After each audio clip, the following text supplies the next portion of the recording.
Porções extraídas do jornal Árvore da Vida.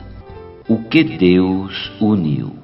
O casamento segundo a vontade de Deus.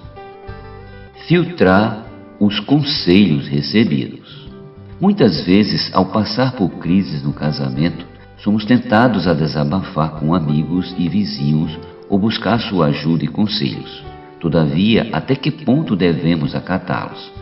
Se os assuntos apresentados são sérios e não temos clareza de qual é a vontade do Senhor acerca deles, devemos seguir alguns princípios que nos nortearão. Por mais brilhantes que pareçam os conselhos ou palavras desses amigos, devem sempre ser verificados à luz das Sagradas Escrituras.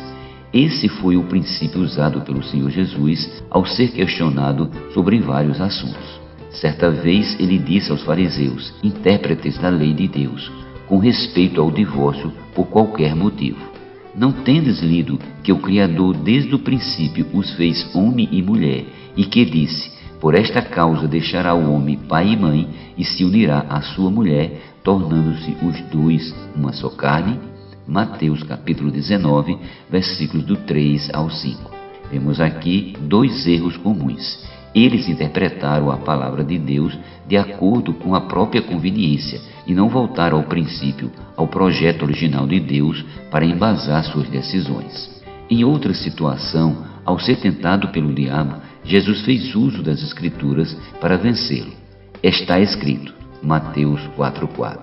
Vencido na primeira, o inimigo procurou seduzir o Senhor na segunda vez, mencionando uma passagem das Escrituras, ao que Jesus lhe respondeu: também está escrito, versículo 7.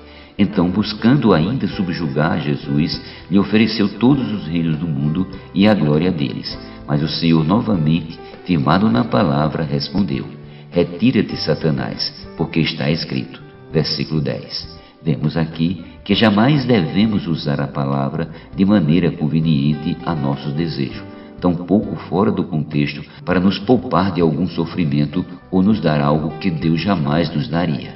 Há vários outros exemplos de Jesus usando as Escrituras ao ser questionado por assuntos como o dia de sábado, a ressurreição e o grande mandamento da lei. Mateus capítulo 12, versículo 3 e 5, capítulo 22, versículo 29 e os versículos 37 ao 39. Outro princípio importante para verificar os conselhos das pessoas é perceber se, além de estarem de acordo com as Escrituras, sentimos vida e paz, ou seja, se interiormente o Espírito de Deus aprova ou não.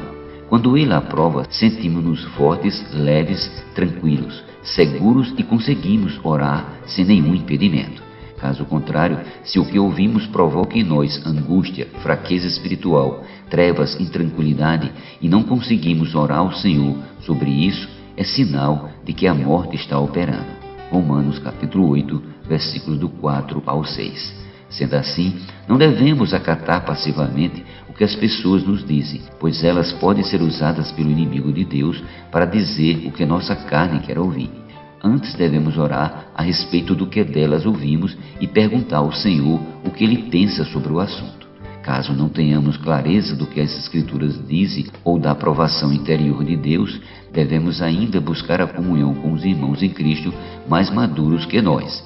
Isso é necessário principalmente para aqueles que são novos na fé. Dessa maneira, nossa atitude não será de acordo com o que o diabo quer que façamos ou segundo o que nossa carne deseja, mas serão consoantes à vontade de Deus.